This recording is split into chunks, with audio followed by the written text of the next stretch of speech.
Hi and welcome. I'm Andy Miochen. You're watching A News. Here are the headlines. Israel conducts airstrikes on Gaza, collapsing the ceasefire. Palestinian health officials report more than 400 dead. Vladimir Putin agrees to Donald Trump's proposal to stop hitting Ukrainian energy targets for 30 days. European Commission President Ursula von der Leyen urges Europe to rearm by 2030.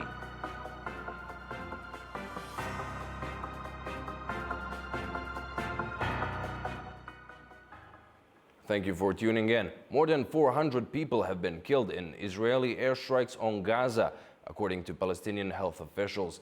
The Israeli military says it's hitting, quote, terror targets across Gaza after talks to extend the ceasefire failed. Israel's military confirms it conducted extensive strikes across the Gaza Strip, targeting what it calls terror sites linked to Hamas. According to the Palestinian Civil Emergency Service, at least 35 Israeli airstrikes have hit multiple locations. Palestinian health officials report hundreds of people have been killed, with dozens more injured. This is the largest wave of airstrikes in Gaza since the ceasefire on the 19th of January. Almost the entire family was martyred, all of them in pieces, and our house collapsed on us. Our house is directly next to theirs. There are also injuries at the Satari house. They are still pulling people out from under the rubble. We were sleeping just before Suhoor, and the house almost fell on us. The White House confirmed on Monday that Israeli officials consulted with US President Donald Trump before launching the latest military operation in Gaza. Israel blames Hamas for refusing to release hostages and warns of acting with increasing military strength against the group. In response, Hamas has accused Israel of violating the ceasefire agreement. It's leaving the fate of 59 hostages still held in Gaza uncertain. Hamas released 33 hostages in exchange for nearly 2,000 prisoners since the first stage of a ceasefire began in January. Talks for a second phase to release 60 hostages and end the war have stalled. US proposes extending the ceasefire, but both sides remain deadlocked over key demands. Mediators from the US, Egypt and Qatar are still working to revive negotiations. Israeli Prime Minister Benjamin Netanyahu is threatening to resume the war and cut off food and aid deliveries to Gaza. Hamas says it will only release hostages if Israel lifts its blockade, withdraws from a strategic corridor, and frees more Palestinian prisoners. So far, the war has claimed more than 48,000 Palestinian lives, according to Gaza's Hamas-run health ministry. However, more than 1,200 people were killed during the attack by Hamas on the 7th of October in 2023, when 251 hostages were taken.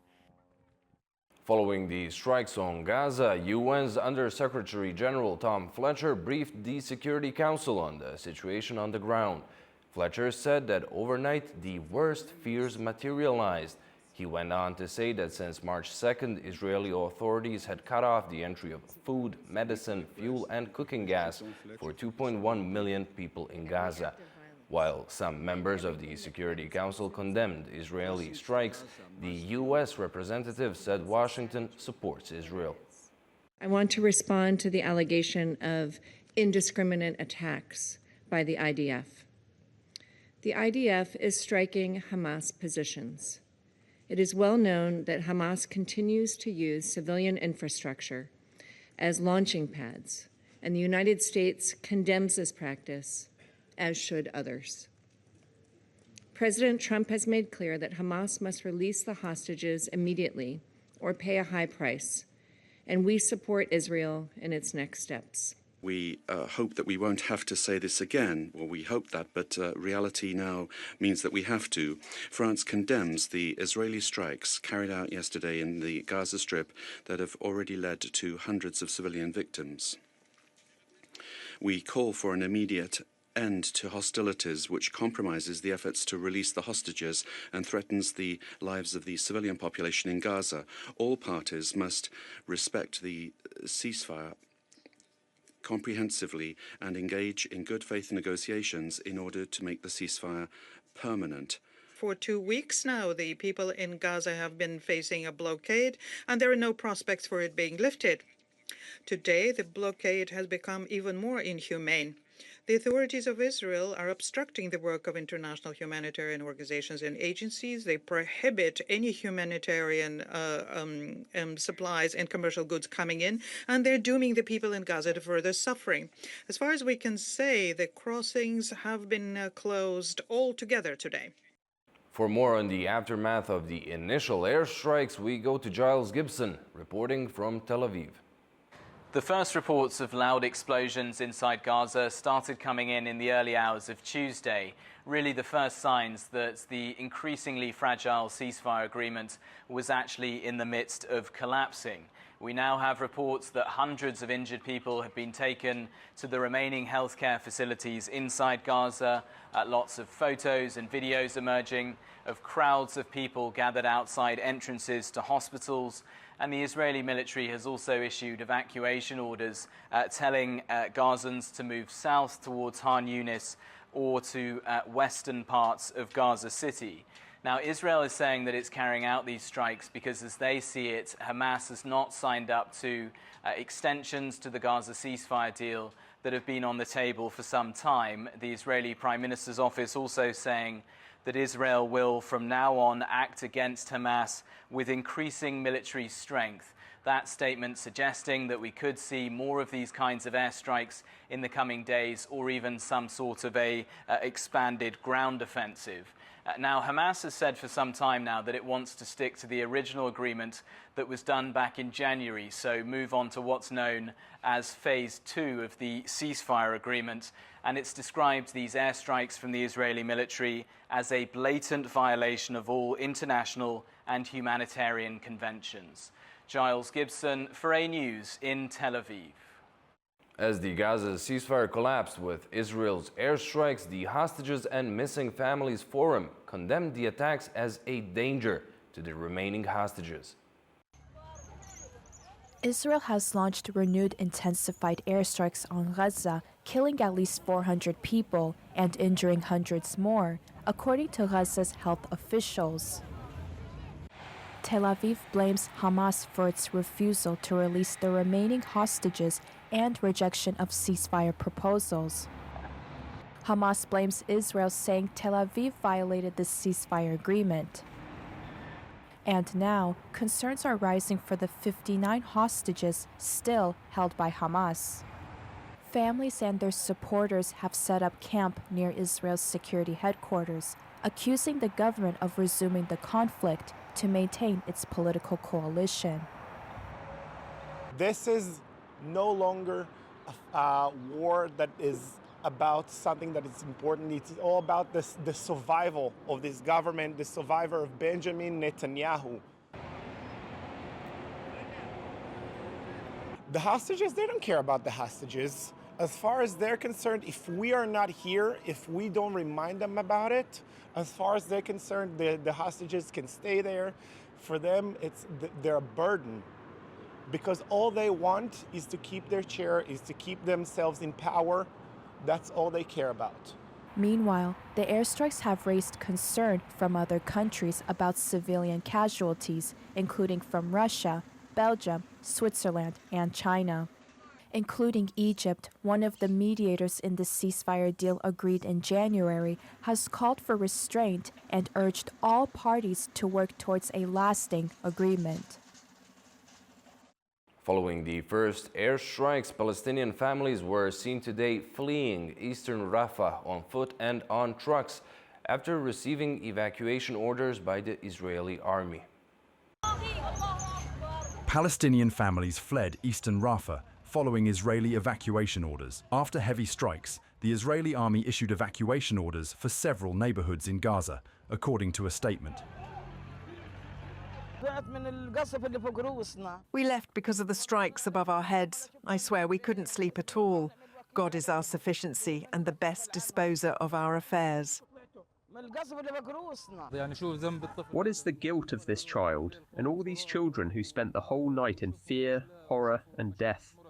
They saw body remnants and horrific scenes. I, as an adult, couldn't bear to see what those children saw last night. It was very hard. People, women, young and old, everyone was very much in horror.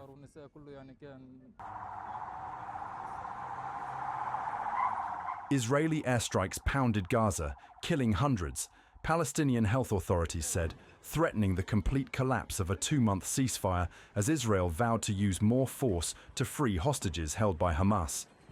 Airstrikes targeted houses and tent encampments from the north to the south of the Gaza Strip, while Israeli tanks shelled areas along the eastern and southern borders of the enclave. Witnesses in Gaza reported that Israeli tanks shelled parts of Rafah in southern Gaza, forcing many families who had returned after the ceasefire to flee their homes once again and head north to Khan Yunis.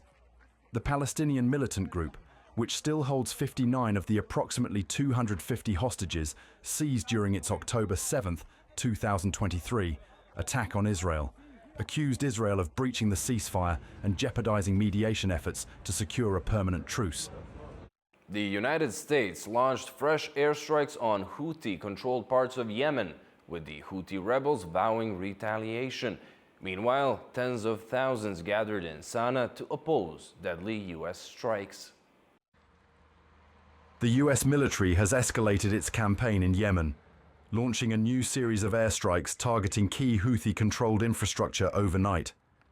No immediate reports of casualties or the full extent of the damage have been confirmed. US Central Command has released footage showing fighter jets launched from an aircraft carrier, though the date and location of the footage remain unverified. In a televised address, Houthi leader Abdul Malik al-Houthi threatened further escalation, including attacks on US aircraft carriers, calling them American aggression. Houthi military spokesman Yahya Saraya later claimed, without evidence, that the group was responsible for a third attack on an American aircraft carrier group within 48 hours, stating they struck the carrier twice in 24 hours.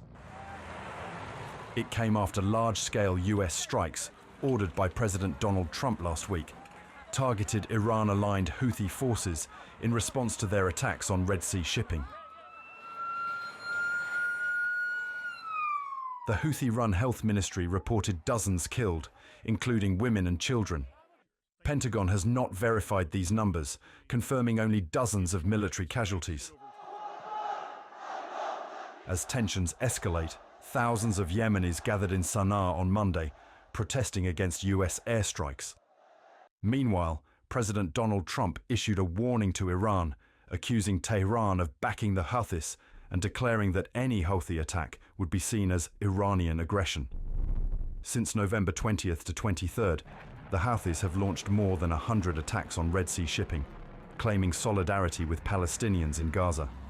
These attacks have severely disrupted global trade, forcing companies to reroute vessels around Africa. In response, the US and its allies, including the UK and Israel, have intensified strikes on Houthi positions. Russian President Vladimir Putin agreed to a proposal by US President Donald Trump for Russia and Ukraine to stop hitting each other's energy infrastructure for 30 days. This comes after a 2-hour phone call between the presidents that the Kremlin called a detailed and frank exchange of views on Ukraine. The two leaders discussed a U.S. proposal for a 30-day ceasefire, to which Ukraine agreed last week. The White House said the two sides agreed to hold technical negotiations on a maritime ceasefire and further full ceasefire and permanent peace, adding that these negotiations will begin immediately in the Middle East.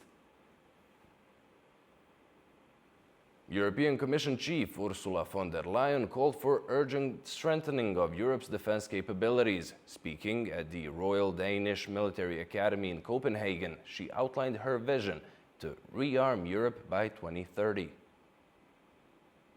European Commission President Ursula von der Leyen made a strong call for Europe to bolster its defence posture by 2030. Speaking at the Royal Danish Military Academy, von der Leyen warned that Europe must act now to counter growing global security threats. By 2030, Europe must have a strong European defence posture. Readiness 2030 means to have rearmed and developed the capabilities to have credible deterrence. Readiness 2030 means to have a defence industrial base that is a strategic advantage. But to be 2030 ready, we must move now. Von der Leyen announced the establishment of a joint task force with Ukraine to coordinate EU and member states' military support. We will set up a joint task force with Ukraine to coordinate the European Union's and the member states' military support to Ukraine. We must buy more European, because that means strengthening the European defence technological and industrial base. That means stimulating innovation here in Europe. That means creating an EU-wide market for defence equipment.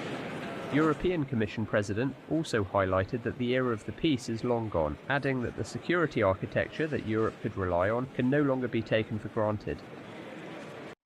German lawmakers have voted to allow a huge increase in defense and infrastructure spending. The law, passed by a two-thirds majority in the Bundestag, will exempt spending on defense and security from Germany's strict debt rules and create a 500 billion euros infrastructure fund. The Conservatives, of the Chancellor-to-be Friedrich Merz, and the Social Democrats, currently in talks to form a government, secured the necessary votes by integrating last-minute demands from the Greens party into their proposal. The upper house of parliament is expected to pass the law as well on Friday. Poland, Lithuania, Latvia, and Estonia have announced they are withdrawing from the Ottawa Convention on Anti-Personnel Mines due to increased security threats from Russia and Belarus. In a joint statement, they cited the need for more flexible defense measures to enhance deterrence and strengthen the defense of NATO's eastern flank. Poland and the Baltic states added that they remain committed to international humanitarian law and the protection of civilians during armed conflict. French authorities have evicted more than 400 migrants from a cultural center in Paris. The group, which had occupied the theater for more than 3 months, was removed in an early morning operation. The eviction was followed with a protest. More than 400 migrants living in a theatre in Paris have been evicted. French police acted on an official order, citing safety concerns and unsuitable living conditions. The people, together with unaccompanied minors, had been staying at the Gate Lyrique Theatre since the 10th of December, demanding better shelter and legal recognition. Authorities say the venue was overcrowded and unsafe, with reports of fights and violence inside. We heard about France. We thought everything was going well here. We thought that nobody was forced to sleep outdoors, but since we came, we've experienced suffering. Sleeping outdoors, and honestly, we are suffering very much here.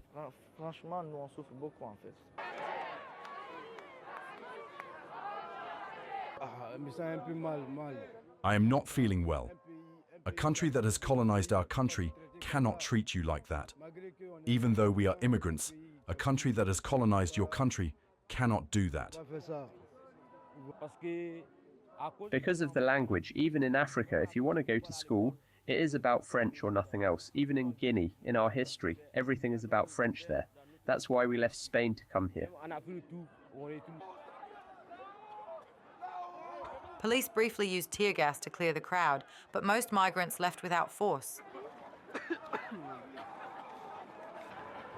The eviction has sparked concerns over migrant rights in France. Advocacy groups are urging the government to implement long-term solutions to prevent further displacement. Afghanistan's health system is on the brink of collapse, according to the World Health Organization. At the same time, the UN Security Council has extended the mandate of the UN's assistance mission in the country for another year. For more on that, we go to Kabul and Tamim Bahis. serious health crises are unfolding in Afghanistan. The World Health Organization warns that funding shortages could force the closure of 80% of WHO-supported essential healthcare services, leaving millions without critical medical care. As of March 4th, at least 167 health facilities have already shut down across 25 provinces, cutting off life-saving services for 1.6 million people. If urgent funding is not secured, over 220 more facilities could close by June, further affecting 1.8 million Afghans. The worst-hit regions, northern, western and northeastern Afghanistan, have seen over a third of their health centers shut down.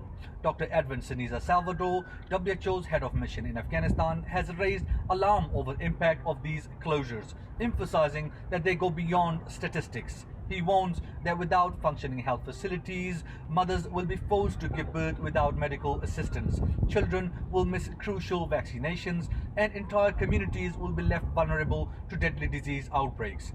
Afghanistan is already battling multiple health emergencies, including outbreaks of measles, malaria, polio, dengue, and Crimean Congo hemorrhagic fever. In just the past 2 months, over 16,000 suspected measles cases and 111 deaths were reported. With immunization rates critically low, the risk to children is severe. Meanwhile, the UN Security Council has extended the mandate of the United Nations Assistance Mission in Afghanistan for another year. The resolution, passed unanimously, focuses on key issues including human rights, Afghanistan's humanitarian crisis, terrorism and drug trafficking. With Afghanistan's health system on the verge of collapse, immediate international support is crucial to prevent a worsening crisis. This is Tamim Bahiz in Kabul for A News. In business news, big changes could be coming to the tech giant Intel. The company's incoming CEO is reportedly considering a major shakeup in Intel's chip manufacturing and artificial intelligence strategies. Intel's incoming CEO Lip-Bu Tan is reportedly considering significant changes to its chip manufacturing methods and artificial intelligence strategies. That's according to sources familiar with the matter. It comes ahead of his return to the company on Tuesday in a sweeping bid to revive the ailing tech giant. The new trajectory includes restructuring the company's approach to artificial intelligence, as well as staff cuts to address what Tan views as a slow-moving and bloated middle management layer. At a recent town hall meeting, sources say he emphasized the need for tough decisions to steer Intel back on course. Tan, the former CEO of chip design software firm Cadence, previously served on Intel's board before stepping down last August. Now he's stepping in at a crucial moment as the company struggles to regain its footing after years of missed opportunities. Intel has fallen behind key rivals like Nvidia and ARM in the AI chip market, and its failure to break into smartphone chips has left it lagging in an evolving industry. The company posted a staggering $19 billion loss last year, its first annual loss since 1986. Well, that's all we have for you for now. Thank you for watching and do stay tuned to A News.